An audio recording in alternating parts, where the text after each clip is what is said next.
Hey everyone, this is Steve Weintraub, editor-in-chief of Collider, and I am here in the Collider Supper Suite talking to the cast of Bros. I really want to start with a sincere congratulations. I saw a lot of TIFF movies before I got here, and yours was one of my favorites. Oh, thank you. Thank you. I think it's going to play like a rock concert tonight. Listen, I have a million questions, but talk a little bit about, this is like a watershed moment in Hollywood, this movie. And I'm so happy that you guys are here to help promote it and for us to talk about it. Can you sort of talk a little bit about what it means to each of you being part of something like this that really is opening the door? You know what I mean? Mm-hmm. Eve, do you want to go first? Let Eve go first. Yes. Yeah, it's very exciting. I mean, it's an entirely LGBTQ cast, which is really, I guess, a first. And it's also just a cast that is like on the top of their game, and everybody is so good. And so I hope that I hope we're celebrated for that as well. Well, for me, it's an amazing thing to be a part of history, because I'm like always finding myself in a place of creating history, and this is a historic moment for LGBTQIA and all the other letters out there that you can't pronounce. Damn it! And it's just that we're here and we're representing each facet, each area of our community, and the cast is LBGT, the crew is LBGT, you know, the jobs are all LBGT, honey. We're here, we're queer, bitch. Get used to it. Was I not supposed to say bitch? You can say anything you want. say Oh, okay. It's very dreamy. I'm from the South. I'm from Atlanta, Georgia, right? A Bible Belt state in the U.S. And I've seen a lot of influences of LGBTQ characters in film when I was growing up, but it was always played by our straight counterparts, and it was always in a comedic type of way. And so to have this moment and to share the screen with an all LGBTQ cast of every line and of every hue, where the base of the story is about love and not just the comedic part, because we've always served as a comedic relief, but this time people get to see how we actually feel, right? And how we serve so much purpose in the movie with telling our historical facts about who we are and where we come from. It's dreamy. Yeah. It is dreamy, and it is definitely a historical moment. Absolutely. I'm going to have to agree with that. And this is my 31st year in television and film, and I never thought that this would happen. I mean, yeah, I've played the butch dyke, the biker at the bar that's also a lesbian, the biker at the bar that's also the dyke. I mean, every word that you could imagine. Can we say dyke? Yeah. Yeah. Yes, we can. Can we say I bull can, 'cause dagger? I'm saying it. Can and we say bull dagger? Wait, let her finish. Let me get through this. rope it, sister. This is what it was like. Yeah. But it's like Amanda Bears, who's also in the movie. I worked with her on Married with Children back in 94, 95. And I mean, she was one of the first women that was openly gay. And we talked about it a few months ago when we had a screening of this. And it was like, we just both were like, I'd never imagined this happening. And the fact, like TS has said that, you know, every facet of, well, every color on that rainbow flag, I feel, was represented very well, and with the utmost respect. Like Miss Lawrence said, it wasn't like the joke. It was, you know, real life, real people, real Purposeful. Problems, Yeah. you know? Yeah. So it's overwhelming, and it's taken 31 years to finally see something like that, to where it's celebrated and not like a blow by where you know, it's just, it is what it is. And we are who we are, and we're goddamn proud. That's right.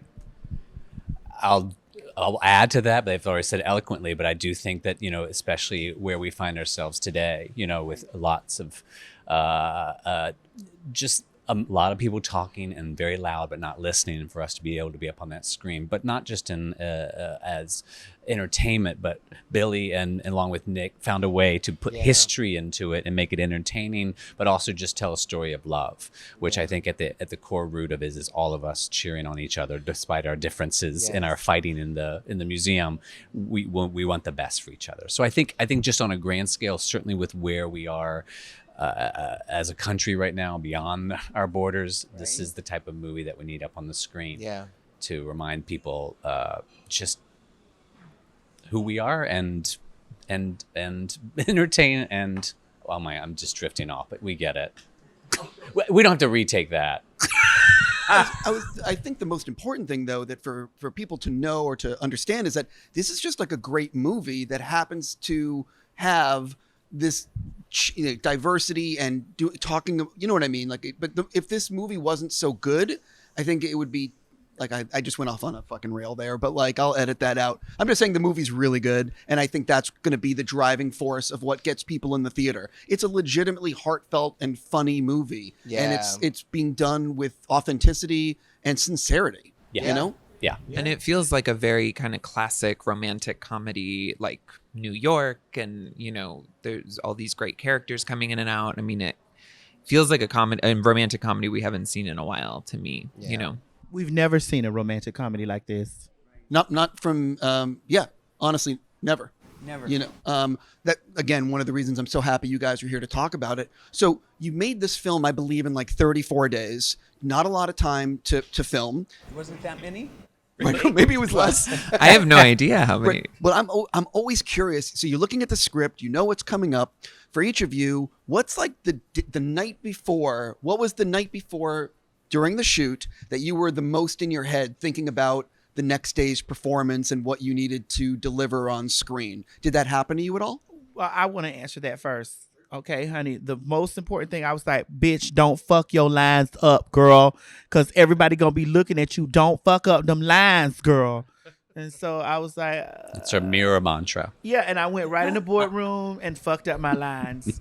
But then what I did find out about everybody in the boardroom is that we all messed our lines up, and we were all there, and we all helped each other. We all were a family. And I didn't know that walking into the first day of shooting that these people would become like my extended family like that. I love everybody sitting on this.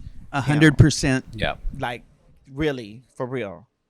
I whoop a bitch ass about this over here. I would say that one piercing moment while we were shooting was the night before we shot the gala scene and when the exhibit actually opened. Because in my mind, I knew, like, Wanda has this whole moment where she delivers this speech or whatever. And in my mind, I'm like, what if this really happens in real life? You know, what if this happens off the screen, which I believe that it will, we will be the ones responsible for bringing our history into an iconic museum and creating our own exhibit in an iconic museum. And so what was going through my head in preparation was what Maddie said, don't fuck it up, because this will be the seed that is planted for the manifestation of what's going to happen after this movie. Absolutely. Go ahead. Sorry. No, I was gonna say we did all of our scenes in like 3 days. I mean, not all of our scenes, but the boardroom scenes. Yeah. But that was we started with that, which is obviously the heavy lifting as far as like lines, I would say that. But I think it's just the normal stress of coming to shoot a group scene, which is already supposed to have all these people with all this history, and to come in at a 10 as far as arguing. And the beauty of getting to shoot and the hard part about shooting in a circle is you're going to be doing this a lot. So I think the joy of it was finding new stuffs and new moments and all that kind of stuff. But I think for me, it was just the first day knowing this is Billy's journey, you know, with this script for however long it took for him and Nick to get it to the screen. And here we are, you know, bringing that to life. And that's always the pressure you take upon yourself. And I remember, you know, we had a Zoom meeting before we filmed. So we met the cast. And so like before we did those boardroom scenes, I was like, okay, we have like a lot of iconic icons in the room. You know, like we have like everyone kind of comes from a different world, but everybody is like an extremely gifted performer. I mean, like Jim is from like the world of the Groundlings, and like Dot is like a television legend. Madison has like 90 seconds in a camera phone and it goes viral for like years, you know, like Miss Lawrence is Miss Lawrence. I mean, it was just sort of like everybody came from a different world. And so I just remember thinking like, okay, you really better bring it. And like, and also Nick told me that, you know, we were going to be improvising a bunch. And so there was a lot of like, I mean, we went off on so many tangents during those scenes. That was so fun. So much fun. Like you guys have no idea. They can take the outtakes of this movie and put a whole comedy thing together. Yes. Like we had so much freaking fun. It will be the Bros comedy special. Yeah. Director's cut. Yes. Yeah, director's cut. Yeah. Be like I 3 think hours also long. too, like what Eve was saying about everybody in the room. We had so much fun, and in a sense, we were there for ourselves to represent and also to support our family members, because this is family right here. Yeah. Yeah. And it's our chosen family, but it's also our family. Yep. And I think going around the room, like Jim was saying, you know, you have to shoot at all these different angles and stuff. That only helped with the fluidity and getting it going and just the flow and how it meshed together. And yeah, it was crazy chaotic, but it was so amazing to be a part of that and to be a part of what Billy and Nick have done. It's unbelievable. Yeah. I could ask you another 50 questions, but I have to wrap due to the scheduling of TIFF. I'm just going to say a sincere thank you for coming in, and I really hope this film is a huge hit. Thank you for making it and everything that went with it. I really appreciate it. Thank you for Thank coming you, in. Steve. Thank you so much. Thank you. Thank you.